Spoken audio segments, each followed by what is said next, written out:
Pero, yan lang ang akala ninyo, ha?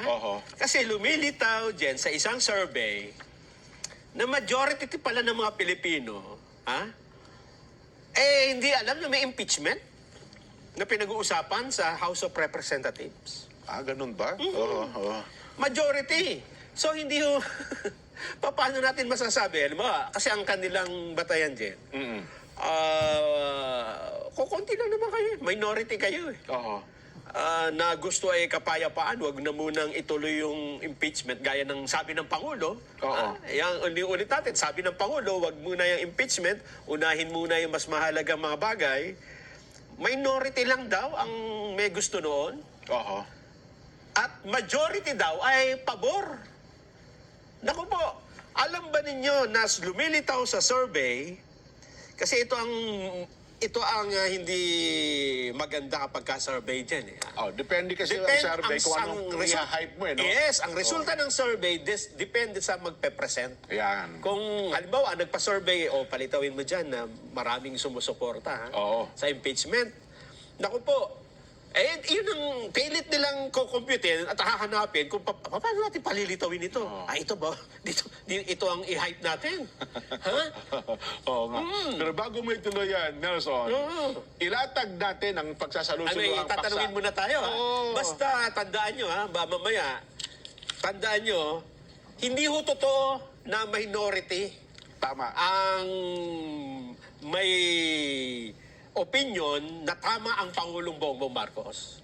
Hindi totoo yun. Kasi yung opinion niya, ayaw niya ng impeachment. Ayaw niya magulong bansa eh. Kasi merong lumabas sa survey nitong nakaraang mga araw, nakaraang linggo, na majority daw di umano ng mga Pilipino ang may gustong ma-impeach. Ewan ko dyan kung saan sila kumuha ng kung paano nila ginawa ang definisyon ng majority. Kung 41% ng 100%, majority ba yun? Tama. Alam mo, Nelson, makakatulong sa atin sa pagtalakay natin yan, ang naging artikulo sa araw na ito ni Ginoong Bobby Tiglao. Ayun, binasa ko nga eh. Ayun, binasa mo rin ba? Binasa ko. At kinumpute-compute ko rin. Ngayon, meron siya sinasabing sarili niyang computation. Tayo naman, meron din tayong sariling analysis dyan. Ayan, pero ang suma total, kung pangungunahan na natin, Nelson, hindi totoong minority. at hindi totoo na majority ay pabor sa impeachment. Yan, Mamaya, titingnan ho natin. Inangguluhan lang. Ang kukunin ho natin, mismong data nila. Ayan. Data ng SWS. SWS. Na kinomisyon ng ADR Stratcom. Ang ADR Stratcom, yan yung grupo na dating DepEd Secretary, USEC, Dindo Manhit. Parang ang gusto nilang palitawin dyan. Kasi inilalabas nila ito tuwing merong tumututol eh. Diba? Bago yung nationwide rally for peace, nilabas nila itong balitang ito. Tama. At talagang ini-hype nila at binigyan ng mga komentaryo ng mga di umano ay mga eksperto. Ewan ko kung paano na naging eksperto at nasabi, totoo, paliwanag mo, paano naging majority yung 41 out of 100? Ano pala ang lumilitaw na majority ng ating mga kabayan? Ano pala? Mamaya. Mamaya. Pasatigin natin. Hindi, kasi ang naging panawagan natin dito, ay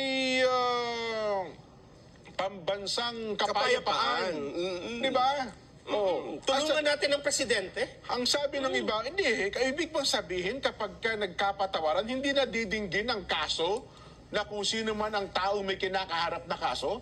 Hindi naman. Para hindi ata, wala naman ng ganong usapan di ba? At ang sabi nga natin dyan, ang posisyon natin, halimbawa, merong rule of law, kaya may rule of law para payapa ang bayan. Yun. Pero kung rule of law, hindi mo sinusunod, para lang isulong yung kung anong gusto mo, yan ang magulo, hindi ba? Parang yung inilabas ni yung representante ng kabataan. Ay, sige, huwag na natin. Mamaya. Nagpapanting ang tenga ko rin.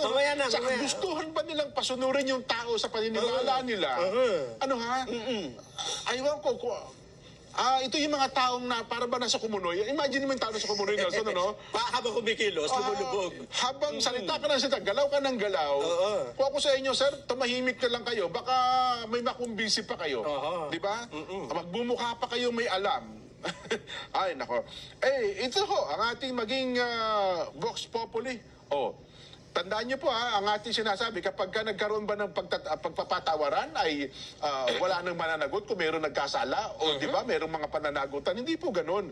Ang sinasabi natin, pairalin natin ang batas, pero pwede namang nagkakapatawaran tayo sa isa't isa eh. Di ba? Hindi tayo nag-aaway-away eh. Kung may kinakaharap kayong kaso, harapin nyo. Pero susundin natin ang batas, yung rule of law. Kaya, ano ba yun? So, paano? May panawagan kasi, Nelson eh. Pwede ba itigil na natin tong away? Magpatawaran na tayo? Aba. Di ba? Patapos po yung ating peace rally. Ano, panahon na nga ba para tayo ho ay magpatawaran? Yung mga leader po ng ating pamahalaan. Di ba? Patawaran yan doon sa mga...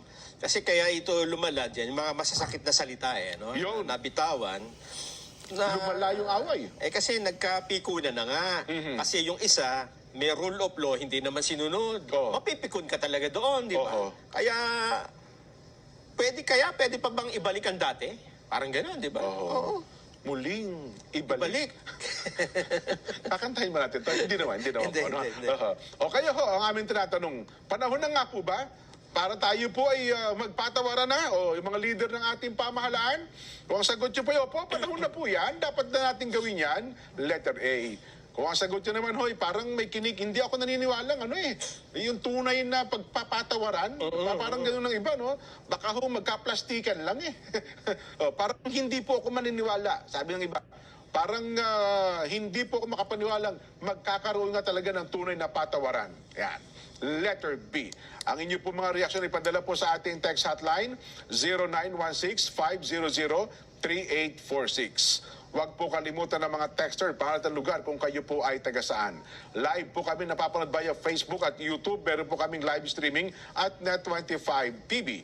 Papakinggan po kami sa pamamagitan ng ating mga Radyo Agila, Provincial Radio Station at dito po sa Mega Manila, Radyo Agila, Mega Manila, DZEC, Pen 62. Magbabalik pa po ang Saganang Mamamayan.